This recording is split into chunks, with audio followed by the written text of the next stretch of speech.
अस्सलाम वालेकुम 9th class. I hope you all are doing well. आप सब ठीक होंगे। और जैसा कि हमें पता है कि फ़र्स्ट टर्म का सिलेबस कंप्लीट हो चुका है। This is the syllabus of your second term, so we are starting from chapter 8 which is nutrition. तो शुरू करते हैं अपने चैप्टर 8 को। इंशाल्लाह 15 सितंबर से स्कूल ओपन हो जाएंगे, तो जो रिमेनिंग होगा हम वो आगे कैरी ऑन कर लेंगे, लेकिन still we have to continue through this online session. तो चलते हैं अपने टॉपिक की तरफ या नए चैप्टर की तरफ, ठीक है। ओके जी, so starting with chapter 8, recalling. Every organism needs food for growth and energy and to function normally. अब यही बात बताई गई है कि हर ऑर्गेनिज्म को फूड चाहिए ताकि वो प्रॉपरली ग्रो कर सके, और एनर्जी चाहिए ताकि वो नॉर्मली फंक्शन कर सके, ठीक है। The process in which food is obtained और प्रिपेयर्ड, ऐसा प्रोसेस जिसमें फूड ली जाती है या बनाई जाती है, एब्जॉर्ब की जाती है और कन्वर्ट की जाती है into body substances for growth and energy is called as nutrition. यानी वो प्रोसेस जिसमें फूड बनती है, फिर एब्जॉर्ब भी होती है, फिर बॉडी में डिफरेंट सब्सटेंसेस में कन्वर्ट भी होती है एनर्जी और ग्रोथ के लिए, इस प्रोसेस को हम कहते हैं न्यूट्रिशन, ठीक है। Nutrients are the elements and compounds that an organism obtains and uses for energy और for the synthesis of new materials. अब न्यूट्रिएंट्स क्या हैं? न्यूट्रिएंट्स वो एलिमेंट्स या कंपाउंड्स हैं जो एक ऑर्गेनिज्म लेता है और यूज़ करता है, किसके लिए? एनर्जी बनाने के लिए या फिर बॉडी के अंदर न्यू मटेरियल सिंथेसाइज करने के लिए, ठीक है। न्यूट्रिएंट्स के एग्जांपल में प्रोटीन्स आ जाते हैं, कार्ब्स आ जाते हैं। कार्ब्स यानी कार्बोहाइड्रेट्स हो गए, लिपिड्स वगैरह, ये स्टार्चेस, ये जितने भी हैं ये सारे न्यूट्रिएंट्स हैं, ठीक है। We know that autotrophic organisms obtain water, carbon dioxide and minerals from their environment and prepare their food which is then used for growth and energy। अब हमें पता है कि autotrophic organisms जो होते हैं, जो अपनी फूड खुद प्रिपेयर कर सकते हैं, वो क्या करते हैं कि इन्वायरमेंट से वाटर लेते हैं, कार्बन डाइऑक्साइड लेते हैं और डिफरेंट मिनरल्स लेते हैं और उससे अपनी खुराक तैयार करते हैं, और फिर वही खुराक, वही फूड वो अपनी एनर्जी और अपनी ग्रोथ के लिए यूज़ करते हैं, ठीक है, जैसे कि plants. On the other hand heterotrophic organisms obtain their food from other organism and use it for growth and energy। जबकि अगर हम देखें ऑटोट्रॉपिक के बरक्स, जो हेटेरोट्रॉफिक ऑर्गेनिजम्स होते हैं, यानी जो अपनी फूड खुद प्रिपेयर नहीं कर सकते, वो अपनी फूड लेते हैं दूसरे ऑर्गेनिज्म से, यानी ऑटोट्रॉफिक से, और उस फूड को वो फिर यूज़ करते हैं अपनी ग्रोथ और एनर्जी के लिए, ठीक है। बेसिकली आपको यहाँ पे डिफ्रेंशिएट करके बता दिया गया है ऑटोट्रॉप्स के बीच में और हेटेरोट्रॉप्स के बीच में, ठीक है। Mineral nutrition in plants. अब अगर न्यूट्रिशन की बात की जाए प्लांट्स में, तो उसमें क्या हो रहा है? Plants have the most efficient mechanism for autotrophic mode of nutrition. अब देखें, सबसे एफिशिएंट मैकेनिज्म जो है वो प्लांट्स के पास है, क्योंकि वो अपनी फूड खुद प्रिपेयर कर सकते हैं, अपने न्यूट्रिशन वो खुद करते हैं और अपना सारा जो फूड होता है वो खुद प्रिपेयर करते हैं, ठीक है। Plants get carbon, hydrogen and oxygen from carbon dioxide and water. अब प्लांट्स क्या करते हैं? कार्बन, हाइड्रोजन और ऑक्सीजन लेते हैं, किससे? कार्बन डाइऑक्साइड और वाटर दोनों से। इन एडिशन टू दीज, इसके अलावा प्लांट्स को मिनरल्स की भी ज़रूरत होती है ताकि वो अपनी वेरियस एक्टिविटीज़ परफॉर्म कर सकें और उनका स्ट्रक्चर मेंटेन रह सके, ठीक है। अब वो न्यूट्रिएंट्स कौन से हैं? अब the nutrients which are required in large quantities are called as macro nutrients. अब ऐसे न्यूट्रिएंट्स जो प्लांट को बहुत ज़्यादा मिकदार में चाहिए होते हैं, उन्हें हम कहते हैं मैक्रो न्यूट्रिएंट्स। जिसकी एग्जाम्पल में carbon, hydrogen, oxygen, nitrogen, magnesium और पोटाशियम आ जाता है। यानी ये मैक्रो न्यूट्रिएंट्स, ये जो प्लांट्स हैं इसको हर हाल में चाहिए और ज़्यादा अमाउंट में चाहिए। Similarly the nutrients which are required in small quantities are called as micro nutrients, जैसे कि आयरन हो गया, मोलिब्डेनम हो गया, बोरोन हो गया, क्लोरीन हो गया, जिंक वगैरह, ठीक है। अब ये माइक्रो न्यूट्रिएंट्स हैं, ये ट्रेस अमाउंट में चाहिए होते हैं, बहुत कम मिकदार में चाहिए होते हैं, ठीक है, लेकिन चाहिए ज़रूर होते हैं, ठीक है। अगर इनमें से कोई भी न्यूट्रिएंट मिसिंग होगा या प्लांट को अवेलेबल नहीं होगा तो प्लांट एबनॉर्मलिटीज़ शो करनी शुरू कर देता है और प्लांट नॉर्मली ग्रो नहीं करता, ठीक है। अब आगे एक टेबल आ रहा है जिसमें आपको डिफरेंट न्यूट्रिएंट्स के रोल बताए गए हैं कि प्लांट्स में उनका क्या रोल है, तो उसको देख लेते हैं। अब मैक्रो न्यूट्रिएंट्स और उनका रोल क्या है प्लांट लाइफ में? फॉस्फोरस का सबसे पहले बताया गया। फॉस्फोरस का क्या है जी? कंपोनेंट ऑफ एटीपी, यानी एटीपी का अगर आप स्ट्रक्चर देखें तो उसमें फॉस्फोरस लाजमी है। न्यूक्लिक एसिड्स का स्ट्रक्चर देखें तो उसमें भी फॉस्फोरस लाजमी है, और कोएंजाइम भी है फॉस्फोरस, जैसे कि NADP वगैरह जो पीछे आपने पढ़े हैं बायो एनर्जेटिक्स में, ठीक है, और ये बहुत नेसेसरी है प्लांट के लिए, ठीक है।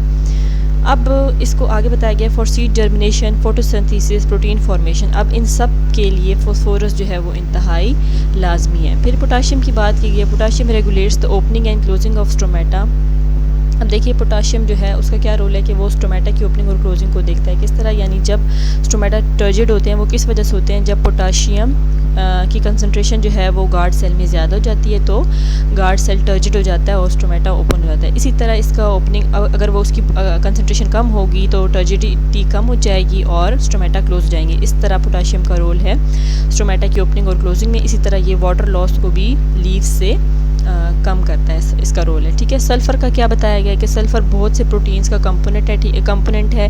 उसके बाद बहुत सारे वाइटामिन्स में भी सल्फ़र होता है और बहुत सारे एंजाइम्स में भी सल्फ़र होता है। ठीक है, केमिकली अगर उनके स्ट्रक्चर्स वगैरह देखे जाएँ तो।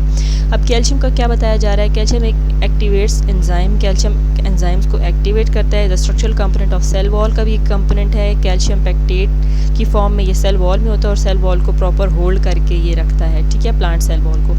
Influences water movement in the cell, और इसी की वजह से, कैल्शियम की ही वजह से वाटर की जो मूवमेंट है सेल में वो रेगुलेट होती है। ठीक है, अब माइक्रोन्यूट्रिएंट्स की बात की जाए जो माइन्यूट क्वांटिटी में चाहिए होते हैं या ट्रेस अमाउंट में चाहिए होते हैं लेकिन चाहिए ज़रूर होते हैं। आयरन की बात की गई, necessary for photosynthesis activates many enzyme. अब आयरन बहुत ज़रूरी है फोटोसिंथेसिस के लिए और बहुत सारे एंजाइम्स को एक्टिवेट भी करता है। ठीक है, फिर मोलिब्डेनम की अगर बात की जाए कंपोनेंट ऑफ, अब ये भी एंजाइम का कंपोनेंट है और that reduces nitrates to ammonia. अब देखो ये एंजाइम का कंपोनेंट है और इसका क्या काम है, ये नाइट्रेट्स को अमोनिया में कन्वर्ट कर देता है। ठीक है, इंपॉर्टेंट अब इसका ये बहुत इंपॉर्टेंट बिल्डिंग ब्लॉक है अमाइनो एसिड्स में। ठीक है, अमाइनो एसिड जो बनते हैं उसमें इसका बहुत ज़्यादा रोल है, इंपॉर्टेंट। अब इस किसकी बात की गई है आगे, बोरोन की बात की गई है, important in sugar transport, cell division and synthesising certain enzyme. ये अब इन सबके रोल हैं। ठीक है, बोरोन इंपॉर्टेंट है शुगर ट्रांसपोर्ट में, इसका बहुत ज़्यादा रोल है प्लांट में। ठीक है, सेल डिवीजन में भी इसका रोल है और बहुत सारे एंजाइम सिंथेसाइज करने में भी इसका रोल है। कॉपर की बात की जाए तो कॉपर भी बहुत सारे एंजाइम्स का कंपोनेंट है। ठीक है, अगर मैंगनीज की बात की जाए तो ये भी एंजाइम एक्टिविटी में इन्वॉल्व है, फोटोसिंथेसिस में वेरी इंपॉर्टेंट, रेस्पिरेशन में और नाइट्रोजन मेटाबॉलिज्म में बहुत ज़्यादा इंपॉर्टेंट है। ठीक है, जिंक का क्या बताया गया है, रिक्वायर्ड इन लार्ज नंबर। अब जहाँ भी देखिए ज़्यादातर बात हो रही है तो ये एंजाइम्स में इनका पार्ट है। ठीक है, required in a large number of enzymes. ठीक है, मतलब अगर एंजाइम के स्ट्रक्चर वगैरह को देखा जाए तो उसमें बहुत ज़्यादा इनका रोल है। क्लोरीन की बात की गई है तो ये ऑस्मोसिस ऑफ वाटर में इन्वॉल्व है। निकल की बात की गई है तो ये नाइट्रोजन मेटाबॉलिज्म में इसकी ज़रूरत पड़ती है। ठीक है, अब देखिए ज़्यादातर जो है ये यहाँ पर एज एन एंजाइम या को एंजाइम की तरह इनकी ज़रूरत होती है। ठीक है, तो ये इनका प्लांट में रोल है। मोस्ट ऑफ द माइक्रोन्यूट्रिएंट्स जो हैं और ये मैक्रोन्यूट्रिएंट्स भी जो हैं वो इसी तरह के एज एन एंजाइम या को एंजाइम यूज़ हो रहे हैं। ठीक है, या इंपॉर्टेंट स्ट्रक्चरल कंपोनेंट हैं। ठीक है, तो ये इनका प्लांट में रोल है। Carnivorous plants have evolved mechanism for trapping and digesting small animals. अब कार्निवोरस प्लांट्स जो हैं उनके पास एक मैकेनिज्म होता है कि वो एनिमल्स को कैप्चर कर सकते हैं और उन्हें डाइजेस्ट भी कर सकते हैं। ट्रैप करते हैं पहले एनिमल्स को, उसके बाद वो उनको डाइजेस्ट कर लेते हैं। ठीक है, the product of this digestion are used to supplement the plants supply of nitrogen. अब इस मैकेनिज्म से क्या होता है कि जब कार्निवोरस प्लांट्स जो हैं वो डिफरेंट एनिमल्स को ट्रैप कर लेते हैं, उन्हें डाइजेस्ट कर लेते हैं, उसके बाद जो डाइजेशन के बाद जो प्रोडक्ट्स बनते हैं वो प्लांट की नाइट्रोजन सप्लाई के लिए यूज़ होते हैं। ठीक है, एज अ नाइट्रोजन सप्लाई वो एनिमल्स यूज़ किए जाते हैं बाय द प्लांट। जैसे पिचर प्लांट जो है ना वो भी एक एग्जांपल है कार्निवोरस प्लांट की। ठीक है, उसके बाद roles of nitrogen and magnesium. Nitrogen और मैग्नीशियम का क्या रोल है प्लांट में, अब यहाँ पर देखिए plants get nitrogen in the form of nitrates. अब हमें पता है कि प्लांट्स नाइट्रोजन किस फॉर्म में लेता है, नाइट्रेट्स की फॉर्म में लेता है। कभी भी वो नाइट्रोजन को प्लांट्स डायरेक्ट एब्जॉर्ब नहीं कर सकते, सबसे पहले उन्होंने कन्वर्ट होना है नाइट्रेट्स में। ठीक है, nitrogen is a major component of protein. वही बात हो गई कि नाइट्रोजन मेजर कंपोनेंट है प्रोटीन्स का, हार्मोन्स का, क्लोरोफिल में भी नाइट्रोजन है, वाइटामिन में भी, एंजाइम्स में भी। अब ये बहुत ज़्यादा एसेंशियल है, बहुत नेसेसरी है प्लांट लाइफ के लिए। ठीक है, nitrogen metabolism is a major factor in stem and leaf growth. Nitrogen का जो मेटाबॉलिज्म है यानी नाइट्रोजन जिस तरीके से एब्जॉर्ब हो रही है, ट्रांसपोर्ट हो रही है, ये बहुत इम्पॉर्टेंट है। ये बहुत ज़्यादा इफ़ेक्ट करता है स्टेम और लीफ की ग्रोथ को, यानी तने और पत्ते की ग्रोथ में नाइट्रोजन मेटाबॉलिज्म का बहुत बड़ा रोल है। Too much nitrogen can delay flowering and fruiting. अगर बहुत ज़्यादा नाइट्रोजन हो जाए ना प्लांट में तो भी फ्लावरिंग डिले हो जाती है, यानी फूल नहीं खिलते, ना ही फ्रूटिंग होती है, ना ही कोई फ्रूट बनता है। ठीक है, और अगर नाइट्रोजन की डेफिशिएंसी हो जाए तो क्या हो जाता है कि यील्ड कम हो जाती है, फ्रूट भी कम बनता है और फ्लावरिंग भी जो है वो कम हो जाती है। और उसमें क्या है कि लीव्स जो है वो आपके पास येलो होने शुरू हो जाते हैं और ग्रोथ स्टंट हो जाती है, यानी ग्रोथ बिल्कुल स्टॉप हो जाती है प्लांट की। ठीक है, उसके बाद मैग्नीशियम के बारे में बता दिया गया। Magnesium is a structural component of chlorophyll. वही बात होगी, क्लोरोफिल का आप केमिकल फार्मूला अगर देखें तो उसमें मैग्नीशियम जो है स्ट्रक्चरल कंपोनेंट है क्लोरोफिल का। It is also necessary for functioning of plant enzymes to produce carbohydrate, sugar and fats. अब ये बहुत ज़्यादा इंपॉर्टेंट है एंजाइम की फंक्शनिंग के लिए मैग्नीशियम, ताकि प्लांट जो है कार्बोहाइड्रेट्स बना सके, शुगर्स बना सके, फैट्स बना सके। It is use for fruit and nut formation and essential for germination of seed. अब मैग्नीशियम जो है फ्रूट की फॉर्मेशन के लिए और नट की फॉर्मेशन के लिए बहुत ज़्यादा ज़रूरी है, और सीड्स की जर्मिनेशन के लिए भी ज़रूरी है। ठीक है, यानी जो सीड्स हम दबा देते हैं उसके बाद जब उनकी जर्मिनेशन होती है तो उसके लिए भी मैग्नीशियम बहुत ज़्यादा ज़रूरी है। ठीक है, deficiency of magnesium causes yellowing and wilting of leaves. अगर मैग्नीशियम की डिफिशिएंसी हो जाए तो वही बात है, लीफ येलो होना शुरू हो जाते हैं, लीफ विल्टिंग स्टार्ट कर देते हैं, यानी लीफ जो बिल्कुल एकदम से ढीले होकर मुड़ना शुरू कर देते हैं ना, गिर जाते हैं एक साइड पे, उसको कहते हैं विल्टिंग ऑफ लीव्स। ठीक है, so let's talk about importance of fertilisers, कि फर्टिलाइज़र्स क्या होते हैं और इनकी क्या इंपॉर्टेंस है प्लांट्स के लिए। एज ह्यूमंस कल्टिवेटेड प्लांट, जैसे जैसे इंसानों ने प्लांट्स लगाना शुरू किए, it was learn that addition of certain materials to soil sometimes resulted in plants with desirable characteristics. अब जैसे जैसे इंसानों ने प्लांट्स लगाना शुरू किए तो उन्होंने ये चीज़ भी सीखी कि अगर सॉइल में कुछ मटेरियल्स ऐड कर दिए जाएं तो हमें ऐसा प्लांट या ऐसे प्लांट्स क्रॉप्स मिल सकती हैं जैसे हम चाहते हैं, जैसे कैरेक्टर्स हम उनमें चाहते हैं। ठीक है, यानी हम अगर चाहते हैं कि ज़्यादा फ्रूट मिले, ज़्यादा ग्रोथ तेज़ हो, ज़्यादा अट्रैक्टिव फ्लावर्स हों, तो वो हम अचीव कर सकते हैं किस तरीके से कि अगर हम सॉइल में कुछ सर्टेन मटेरियल्स ऐड कर दें। अब वो सर्टेन मटेरियल्स जो हम सॉइल में ऐड करेंगे वो क्या हैं, उनको कहा जाता है फर्टिलाइज़र्स। ठीक है, फर्टिलाइज़र्स अब दो तरह के होते हैं, ऑर्गेनिक भी होते हैं और इनऑर्गेनिक भी होते हैं। यहाँ पर ऑर्गेनिक और इनऑर्गेनिक से मुराद, ऑर्गेनिक यानी नेचुरली अकरिंग, जो नेचुरली बनते हैं, ख़ुद बनते हैं, और इनऑर्गेनिक से मुराद जो आर्टिफिशियली या इंडस्ट्रियल लेवल पे बनाए जाते हैं। ठीक है, Naturally occurring inorganic fertilizers include rock phosphate, elemental sulfur and gypsum।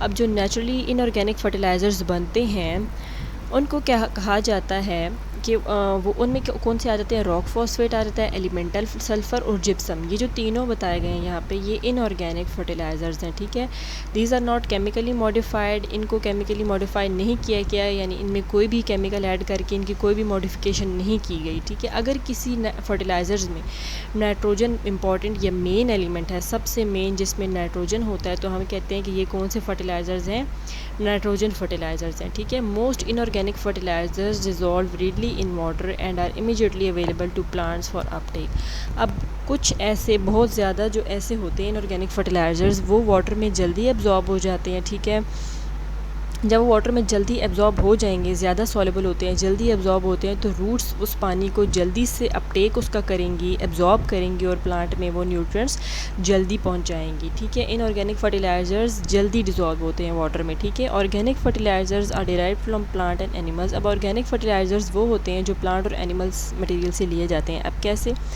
Animal material से मुराद है जो एनिमल फीसेस होते हैं या जो एनिमल एक्सक्रीटा होता है।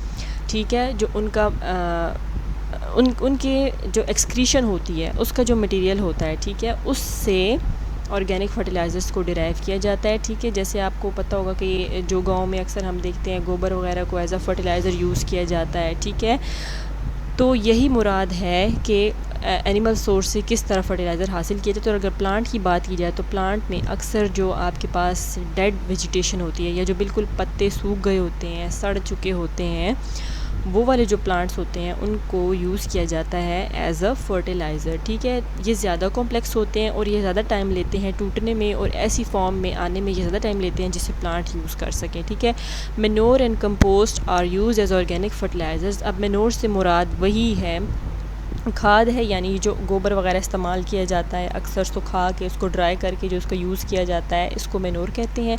और कंपोस्ट जो होता है इसमें आप डिफरेंट लीफ इसमें ऐड हो जाते हैं, ठीक है, जो सड़ चुके होते हैं, जो गिर जाते हैं, ठीक है, प्लांट से जो गिरे होते हैं, जो गले सड़े हुए होते हैं, वो यूज़ होंगे, ठीक है। ये इसमें ये नहीं है कि आप डायरेक्ट प्लांट से तोड़ें और इसे यूज़ कर लें, ठीक है। कंपोस्ट में ये गले सड़े जो है आपके पास लीफ आ जाते हैं। इसके बाद आप किचन का जो आपका गार्बेज वगैरह होता है, जिसमें अंडे के छिलके अक्सर होते हैं, केले के छिलके होते हैं, जो डिफरेंट सब्ज़ियाँ जो हमारे किचन में होती हैं, जो जिसे हम फेंक देते हैं, ये सब मिला के कंपोस्ट बन जाता है, ठीक है। इन दोनों चीज़ों को हम ऑर्गेनिक फर्टिलाइज़र्स की तरह यूज़ करते हैं।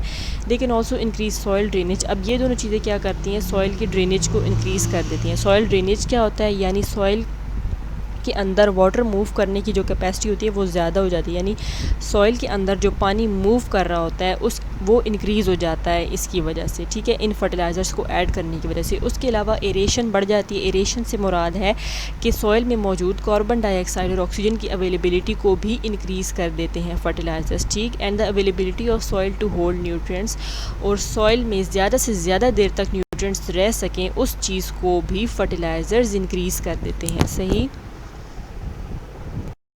अब आगे क्या बात हो रही है, environmental hazards related to fertilizer use. अब फर्टिलाइज़र के यूज़ करने से बहुत सारे प्रॉब्लम्स भी होते हैं, वो क्या हैं। The massive quantities of inorganic fertilizers affect the soil nutrient holding capacity. अगर हम बहुत ज़्यादा इनऑर्गेनिक फर्टिलाइज़र यूज़ करना शुरू कर देंगे तो वो सॉइल की न्यूट्रिएंट होल्डिंग कैपेसिटी को अफेक्ट करता है, ठीक है। Their high solubilities also degrade ecosystem. वो जल्दी पानी में एब्जॉर्ब हो जाते हैं, सॉइल में एब्जॉर्ब हो जाते हैं ना, तो अगर वो ज़्यादा जल्दी अब्जॉर्ब होंगे तो क्या उसकी वजह से यूट्रोफिकेशन शुरू हो जाती है, ठीक है। इसका मतलब है कि सॉइल में बहुत ज़्यादा न्यूट्रिएंट्स जो है वो होने शुरू हो जाते हैं, ठीक है।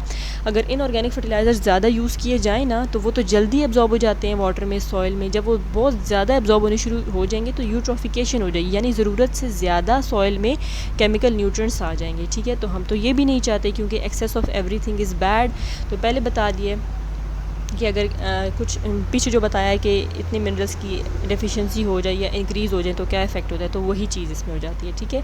Storage and application of some nitrogen fertilizers may cause emissions of green house gas nitrous oxide. अब अगर बहुत ज़्यादा नाइट्रोजन फर्टिलाइज़र भी यूज़ किए जाएँ ना, जिसमें नाइट्रोजन मेन कंपोनेंट होता है, अगर वो फर्टिलाइजर्स भी यूज़ किए जाएँ तो ग्रीन हाउस गैसेज ज़्यादा होने शुरू हो जाती हैं, ठीक है, जिसकी वजह से क्या हो जाता है, फिर अल्टीमेटली ग्लोबल वार्मिंग होना शुरू हो जाती है। अब ग्रीन हाउस गैसेज क्या हैं, जैसे कि एग्जाम्पल आपको यहाँ दी हुआ है नाइट्रस ऑक्साइड, ठीक है। Ammonia gas may be emitted from the inorganic fertilizers. Inorganic fertilizers की वजह से अमोनिया गैस ज़्यादा होनी शुरू हो जाती है। This extra ammonia can also increase soil acidity. अब अगर अमोनिया ज़्यादा हो जाएगा सॉइल में तो सॉइल की पीएच लेवल जो है वो डिस्टर्ब हो जाएगा, सॉइल ज़्यादा एसिडिक हो जाएगी। अब प्लांट्स को भी एक प्रॉपर सॉइल चाहिए, हर प्लांट को एक प्रॉपर सॉइल चाहिए, प्रॉपर मीडियम होना चाहिए, प्रॉपर पीएच होनी चाहिए, ठीक है। अगर अमोनिया ज़्यादा हो गया, सॉइल की पीएच डिस्टर्ब हो गया तो अल्टीमेटली प्लांट्स वहाँ पे ग्रो नहीं करेंगे या उनकी ग्रोथ स्टंट हो जाएगी, ठीक है, यानी रुक जाएगी। Excessive nitrogen fertilizers can lead to pest problems by increasing their reproduction rate. अब नाइट्रोजन फर्टिलाइजर्स का एक ये भी नुकसान है कि अगर बहुत ज़्यादा मिकदार में इनको यूज़ करना शुरू कर दिया जाए तो पेस्ट वहाँ पे ज़्यादा होने शुरू हो जाते हैं। पेस्ट ये जो कीड़े मकोड़े जो क्रॉप्स खाने वाले होते हैं तो ये ज़्यादा हो जाते हैं, क्योंकि इनका रिप्रोडक्शन रेट नाइट्रोजन की वजह से ज़्यादा हो जाता है, ठीक है। For these reason it is recommended that the nutrient content of soil and nutrient requirements of the crop should be calculated before the application of inorganic fertilizers. अब इन्हीं प्रॉब्लम्स की वजह से ये कहा जाता है कि सबसे पहले सॉइल की न्यूट्रिएंट रिक्वायरमेंट्स को चेक कर लिया जाए, ठीक है, यानी देख लिया जाए कि सॉइल को किस कदर या कितनी मिकदार में न्यूट्रिएंट्स चाहिए, तो उस हिसाब से इनऑर्गेनिक फर्टिलाइज़र्स को इस्तेमाल किया जाए, ठीक है। Excessive amount of organic fertilisers cause environmental problems due to nitrate leaching और run off soluble organic compounds. अब अगर बहुत ज़्यादा ऑर्गेनिक फर्टिलाइजर्स यूज़ कर दिए जाएँ तो इन्वायरमेंटल प्रॉब्लम्स शुरू हो जाती हैं, ठीक है, क्योंकि नाइट्रेट जो है वो सॉइल में से लीच आउट कर देता है, निकल जाता है, and run off soluble organic compounds, और बहुत सारे जो ऑर्गेनिक कंपाउंड्स सॉइल में होते हैं वो भी सॉइल में से निकल जाते हैं, ठीक है।